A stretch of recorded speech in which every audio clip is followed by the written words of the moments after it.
CPM അണികൾക്ക് പോലും മുഖ്യമന്ത്രി പിണറായി വിജയനിൽ വിശ്വാസം നഷ്ടപ്പെട്ടുവെന്ന് KPCC പ്രസിഡന്റ് കെ സുധാകരൻ. എങ്ങനെയെങ്കിലും പണമുണ്ടാക്കുക എന്ന് മാത്രമായി മുഖ്യമന്ത്രിയുടെ ലക്ഷ്യമെന്നും സുധാകരൻ പറഞ്ഞു. ഷാർജയിൽ കോൺഗ്രസ് അനുകൂല സംഘടന ഇൻകാസ് ഒരുക്കിയ UA ദേശീയ ദിന പരിപാടിയിൽ സംസാരിക്കുകയായിരുന്നു കെ സുധാകരൻ.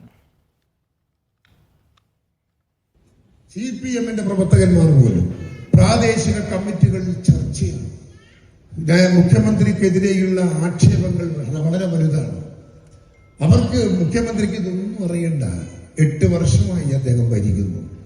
8 വർഷം ഭരിച്ച മുഖ്യമന്ത്രിയുടെ രാഷ്ട്രീയ ജീവിതത്തിൽ കേരളത്തിൽ അദ്ദേഹം ഉണ്ടാക്കിയ വികസനം, അദ്ദേഹത്തിന്റെ പേരിൽ ഉയർന്നു വന്ന ഒരു വികസനം ചൂണ്ടിക്കാണിക്കാൻ നിങ്ങൾക്ക് CPM-കാരെ വെല്ലുവിളിക്കാം.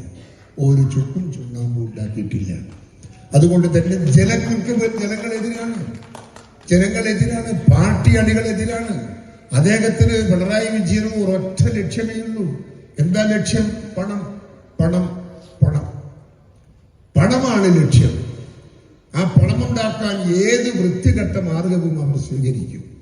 നമുക്കറിയാമല്ലോ എവിടെയെല്ലാം പണമുണ്ടാക്കാൻ അവർ ശ്രമിച്ചു. എല്ലാ തലങ്ങളിലും അത് പുറത്തു വന്നില്ലേ, പബ്ലിസിറ്റി വന്നില്ലേ.